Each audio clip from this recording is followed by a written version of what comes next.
Bu ayni paytdagi shahrimiz havosi. Yaxshilab o'qinglar. Hayot uchun xavfli. Va bilasizmi, bu birinchi navbatda siz bilan menga o'xshagan oddiy insonlarning muammosi. Chunki puli bor odamlar allaqachon boshqa davlatlardan o'zi, oila a'zolari, farzandlari uchun sharoit qilib bo'lishgan. Lekin siz bilan bizni bu davlatda qolamiz, mana shu shaharlarda yashaymiz va mana shu havodan nafas olamiz. 1 kubometr havoda 374 mikrogramm PM 2,5 zarrachalar. Tasavvurlasizmi?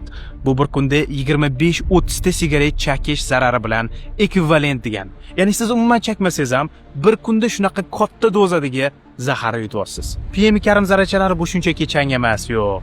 Adashtirishimiz kerak emas. Bu changdan ancha qo'rqinchli narsa.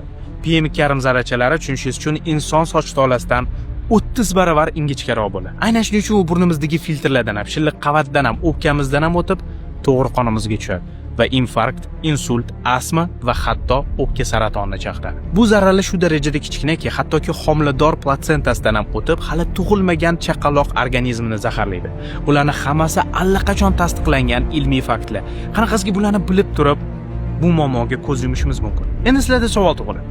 Xo'p, nima qilishimiz kerak? Bilasizlarmi, o'z davrida Buyuk Britaniya ham, Amerika ham, Xitoy ham mana shu muammoga duch kelgan.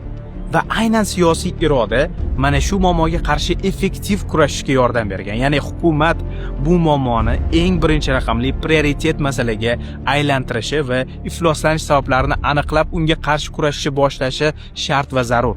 Biza bo'lsa siz bilan xalq, millat sifatida bu muammo haqida iloji boricha baland gapirishimiz kerak. Bu muammo inkor qilinishi, unutilishiga yo'l qo'yishimiz kerak emas. Mana shu muammo haqida gapirib chiqayotgan istalgan videoni repost qiling. 10 ta podpishkim uchun repost qilamanmi demang.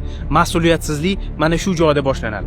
Bir dona obunachingiz bo'lsa ham, profilingiz boshqalar uchun yopiq bo'lsa ham, bu muammo haqida gapiring. Gapirishdan to'xtamang. Faqat shundagina u kerakli insonlarga yetib borishi mumkin.